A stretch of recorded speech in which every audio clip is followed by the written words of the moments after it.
It's already being called one of the biggest financial disasters of all time. This week's incredible $32 billion collapse of one of the world's largest crypto exchanges. But strap yourself in, because it keeps getting weirder. Founder and a huge Democrat donor, Sam Bankman-Fried, reportedly still holed up in this Bahamas love shack with 10 others. Let's set the scene. Watch. Sam is vegan. Sam sleeps 5 hours a night. Sam lives in the Bahamas with 10 roommates. Bankman-Fried resigned from the company after the exchange went belly up.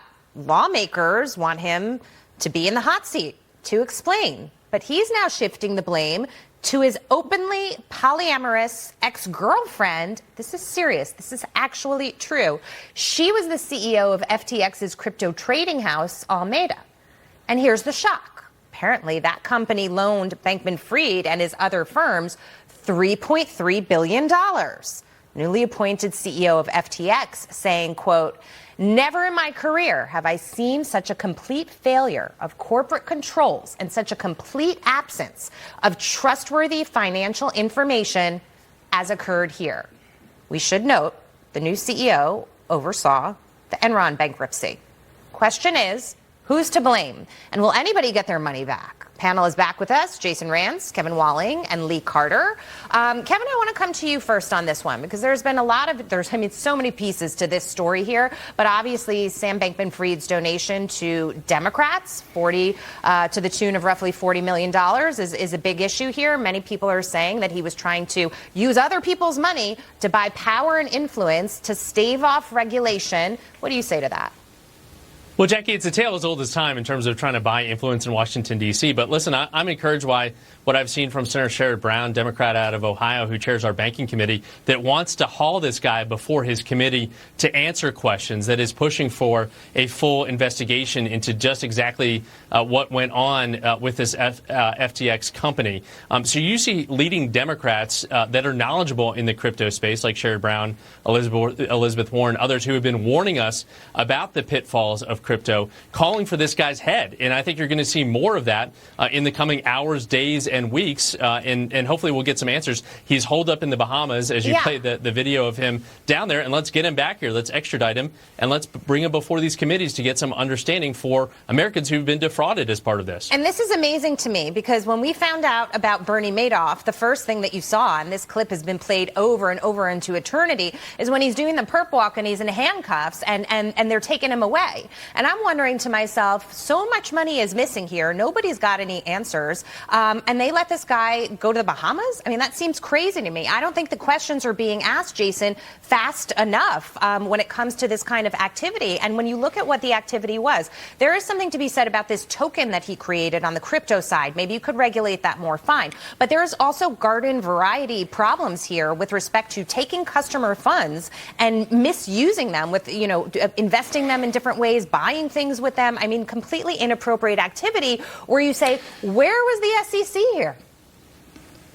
Exactly, and I think that's why it's so important to focus on the money that he was using to purportedly try to influence politicians so that it's not getting regulated the way that we would expect it to. I mean, look, when we're talking about this specific issue, most people have no idea how any of this works, and I think it's very easy to confuse a lot of politicians who maybe aren't necessarily thinking long-term about the regulatory implications when they are being influenced potentially by this guy. But at the end of the day, that it's just bad optics that he's not here, that he's not being treated the same way we would treat anybody else in a situation outside of cryptocurrency. There are plenty of vegan options in D.C. and plenty of polyamorous women. Come on down and we'll figure this out. Yeah, and I thought he was comparing this, having a conversation with somebody today, Lee, about the Madoff situation, how up in arms people were, and they said, well, those were very wealthy. They were wealthier investors, and these are mom and pop people. I said, it really shouldn't matter who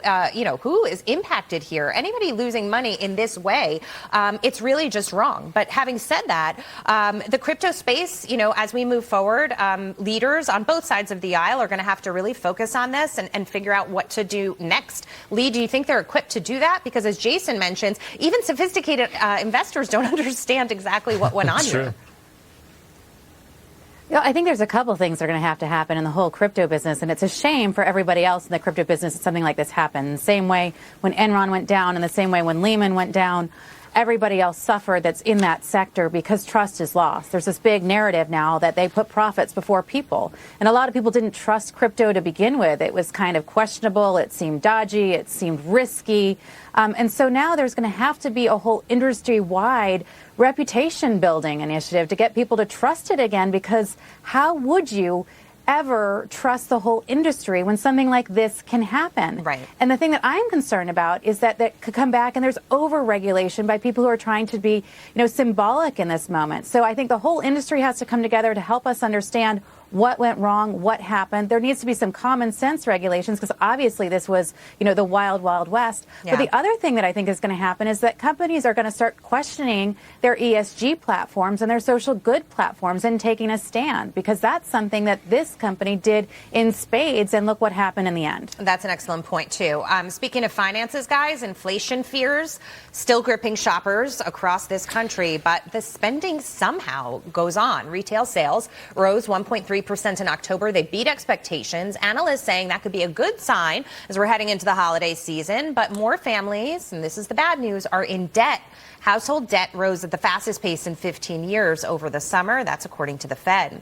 Companies already starting to lay people off, some in small, amounts, some in droves. So I guess my big question is, why are people spending right now? I do understand this culture in America where we supersize it and we think we deserve it and whatever the case may be. But Jason, I'll start with you. I mean, with inflation at 7.7%, I feel like people need to, tighten up the belt a little bit with the spending.